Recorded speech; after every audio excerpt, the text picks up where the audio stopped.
Gandang hapon po sa ating lahat. Dito po tayo sa ating munting halamanan at mayroon po tayong aayusin dito. So yun po, ito pong mga natumba ng bagyo ay aalagaan po natin. So paano po natin, anong gagawin po natin dito? So makikita po ninyo yun, yung maraming suhi. Yan. So, paano po siya alagaan? Tamang pag-alaga po ng saging. So, ito po yun. So, sa mga suhi nila, ito po yung pinakamalaking suhi. So, ang gagawin po natin, tanggalin po natin yung iba at ito yung iiwan po natin. Okay.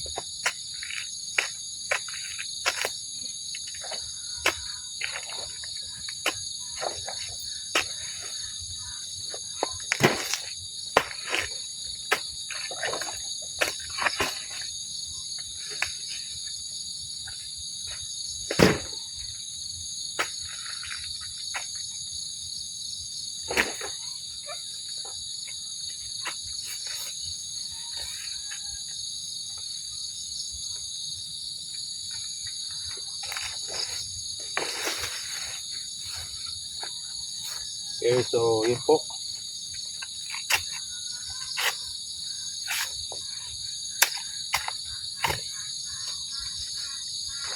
Para po yung mga nutrient po na masisip niya ay nakakonsentrate dito.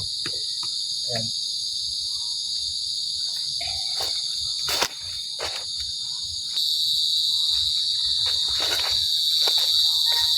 So ito yung malaki, iwan natin. Ito kukunin natin. Kukondem lang po siya. Yan.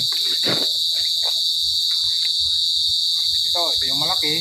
So ngayon itong dalawa, iwan natin.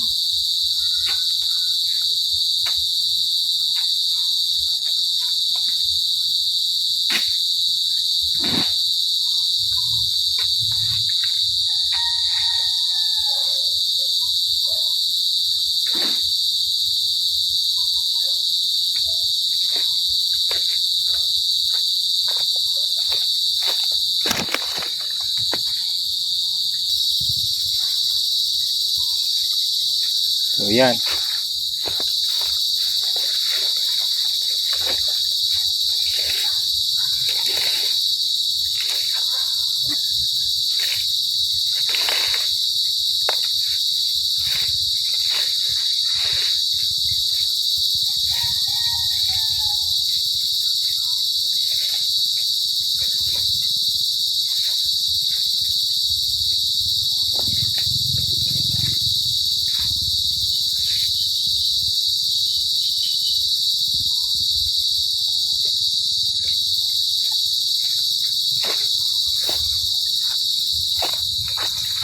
So yan po ay apat na halos magkapareho yung laki, oh. Ano? Yan. Pero siyempre piliin natin ang pipiliin natin dyan yung pinakamalaki. Pangalawa, ang pipiliin po natin dyan ay yung hindi siya papunta sa mas malapit sa kabila. So ibig sabihin dito tayo banda sa likod pipili. Ano? So ngayon, kung mas malaki itong malapit sa kabila, ito mas malapit ito dito, pero ito yung malaki. So gagawin po natin, dito po tayo mag-a-adjust. So dito po tayo mag-a-adjust mamaya. Ano? So ito pong iwan natin.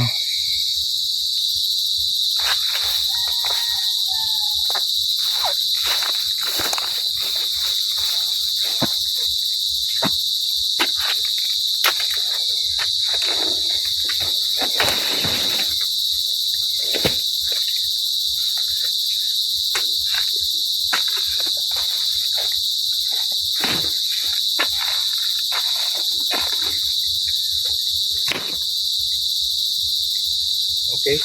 So dito po tayo mag-adjust sa kabila.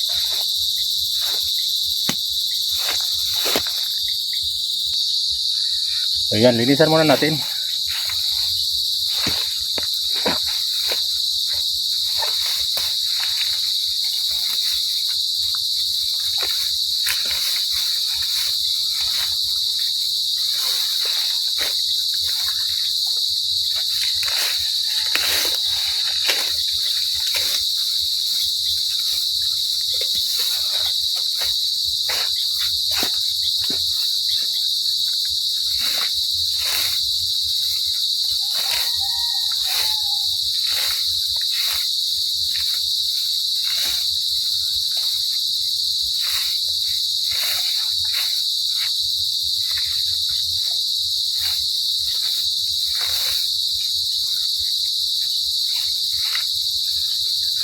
Okay.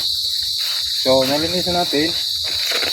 So, ngayon, ang iwan natin, yung banda dito sa likod. Sa likod. Kasi, malapit doon sa kabila. So, dito tayo. Bawasan natin ito.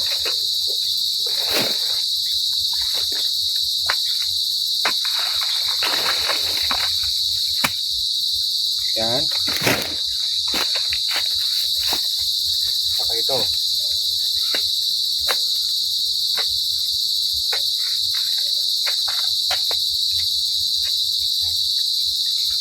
So, yun po.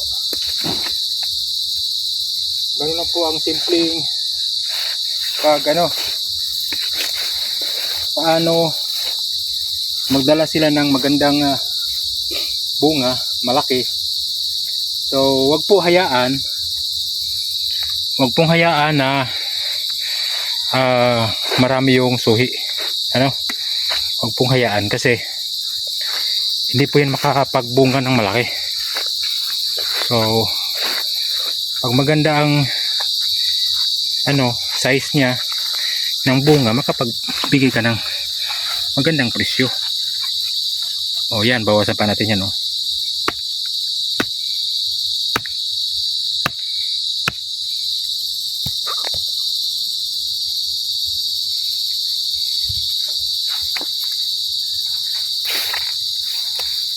So yan, ito yung pinakamalaki.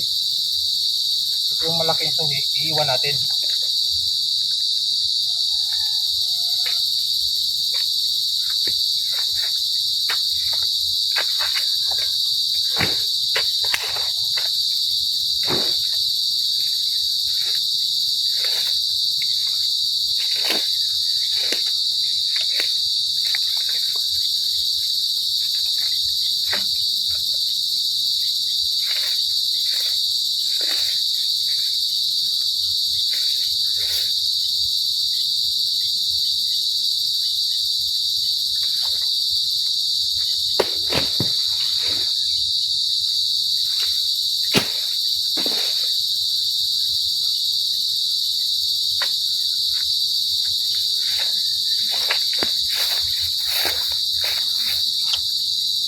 So last, ito pong dalawa.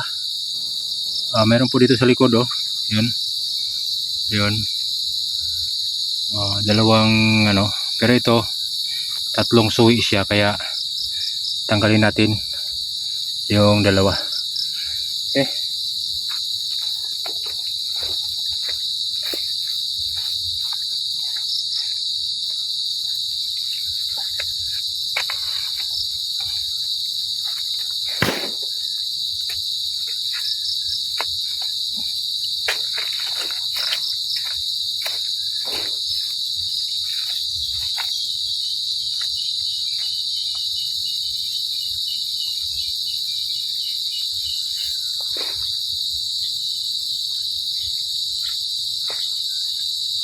Tapos dito pa, ikot.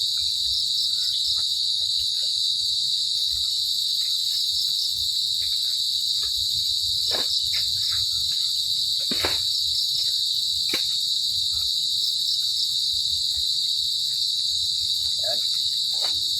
So tag-iisa na lang ng dyan, So yun na po. So yun lang po mga kasaging at mga ka-farmers, kalingap. Ganun po kasimple ang pag-alaga ng ating pong mga tanim pagdating sa saging. Huwag nyo pong hayaan na maraming mga suhi, mag-maintain lang po ng isa, tapos or yung large, medium at saka small. Yan lang po siya.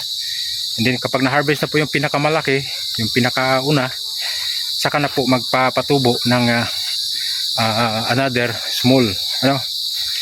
So ganoon lang siya para po makuha natin yung tamang sukat, laki ng bunga. Kasi yung laki ng bunga ay nagmamatter siya pagdating sa presyo. So yan po, don't forget to support Kuya Bal Santos Matubang, Ate Edna Vlogs, Kalingap Prab, at sa lahat ng mga partners. So gabi na po, madilim na. So salamat po sa ating lahat. God bless.